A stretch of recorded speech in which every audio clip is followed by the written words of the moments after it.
Hi everyone, we are going to read chapter 8 today of Devil's Bridge. So on the way home, Mr. Manning looked at me in the rearview mirror and said, "If this thing doesn't get straightened out, Ben, it'll be a real sad thing to see your father's record beaten by those two lowlifes. But this is a small island. Word will get around real quick about Freddie's tricks, and everyone will know who really holds the record. It won't matter what the big board says." "I guess so," I said dully.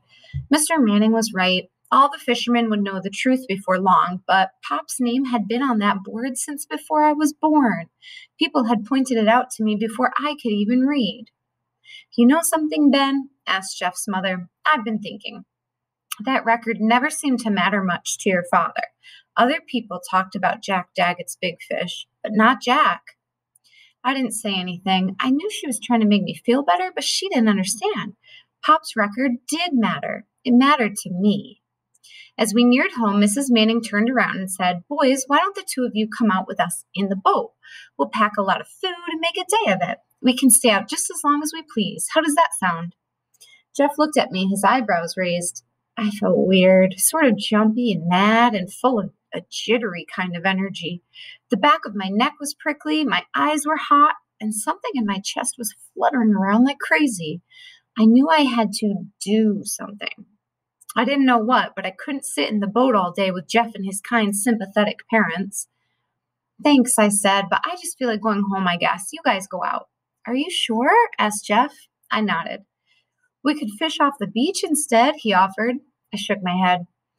Mr. Manning turned down the sandy driveway to my house. Barry's Cadillac was parked by the door. Terrific. "I'll call you later," said Jeff as I got out of the car. "Okay, get the big one," I said feebly. When I walked into the house, Mom and Barry Lester were sitting at the kitchen table talking. "Why, hello, Ben," Mom said. "I thought you were out fishing." "No," I answered. "Well," she asked, smiling at me, "how did you do?" "Okay," I said. "You caught some fish?" "Yeah," I said. "Any big ones?" she asked. "Not really," I said. Mom stopped asking questions and gave me a puzzled look, half worried and half irritated. Barry's voice filled in the silence. "Well, Ben, it's too bad you weren't with us last night. We had a delicious meal at the Rosehip Inn, didn't we, Kate?" Ignoring Barry, I turned to Mom. "Maybe if you'd been home last night instead of having your delicious meal, Pop's name would still be up on the board. If you'd been here to drive me to Edgartown, I'd have been able to stop Freddie."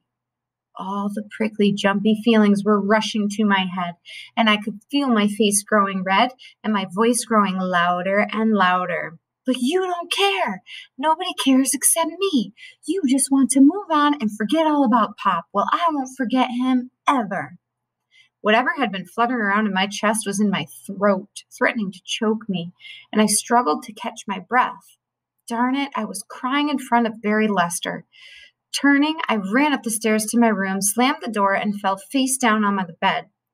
There were anxious murmurings from downstairs. The back door opened and closed. I heard the crunch of Barry's tires backing down the driveway. After a long silence, there was a knock on my bedroom door. "Ben, I need to talk to you." It was Mom's no-nonsense voice, but it sounded different, kind of shaky. "Door's open," I mumbled into my pillow. "I can't hear you." I turned over and sat up on the bed. "The door's open," I said in a hard voice. Mom walked in and stood by the bed. "I'd like to know what that was all about, Ben," she said. I couldn't think of how to begin explaining. "What is all this about your father?" I couldn't answer. "Ben, help me here. What's going on? Who's Freddie?" That question I can answer. "Freddie Cobb. He fishes with Captain Norton on the Aquanaut." "Well, what about him?" Mom reached over to my dresser, got a tissue, and handed it to me. "What about Freddie Cobb?" she asked again while I blew my nose and took a deep breath. "He cheated," I said. "He entered a fish he caught before the derby opened, and he added mercury to it so it weighed 4 ounces more than Pop's record fish. And it looks like he's going to get away with it." Mom asked more questions, and I answered briefly, not looking at her. "And this is my fault because I went out to dinner and couldn't give you a ride to Edgartown?" she asked. I shrugged. I knew that was unfair, but I didn't care. Part of me wanted to hurt her. She sat down on the edge of the bed and touched my arm. I pulled it away. "Ben, why are you so angry with me?" she said. "Do you really think I've forgotten about your father?" I didn't answer. Wasn't Barry Lester proof of that?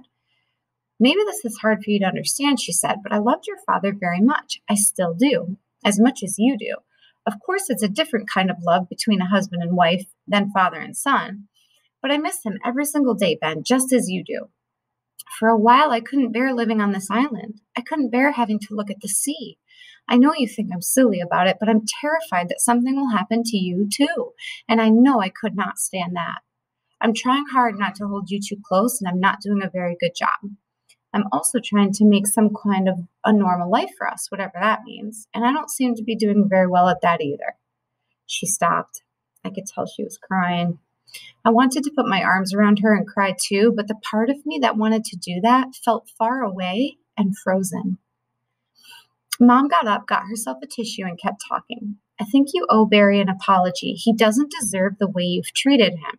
He's not trying to take your father's place, Ben. No one can do that. He just wants to be our friend, and I, for one, can use a friend. He's a good man, Ben, and I wish you could see that. There was another long silence. My mind was filled with 100 things, but how can you say 100 things at once? There's no place to start. Mom left quietly, closing the door behind her. After a while, I heard noises in the kitchen. Mom knocked and asked what I wanted for lunch. I said no. If I wanted lunch. I said no. Later, I made myself a sandwich for dinner and went back to my room. I lay on my back as the sky outside grew dark. I heard the lights click off and Mom's footsteps come up the stairs, her door close. Then everything grew quiet, except for the voice in my head that kept repeating, "It's not fair, it's not fair, it's not fair." Nothing was fair. Not having to apologize to Barry Lester, not Freddie Cobb getting away with cheating, not Pop dying in a hurricane called Lois. Without Pop, Mom and I weren't the same. We walked around the house treating each other almost like strangers, as if we didn't know how to act without him there. Mom didn't care how I felt about Barry the Bozo, and nothing I did would ever bring Pop back. But I thought I didn't have to lie there and let Freddie and his friends steal Pop's place on the big board. I got out of bed, crept down the stairs, and stepped out the kitchen door into the night. I wonder what he's going to go do next.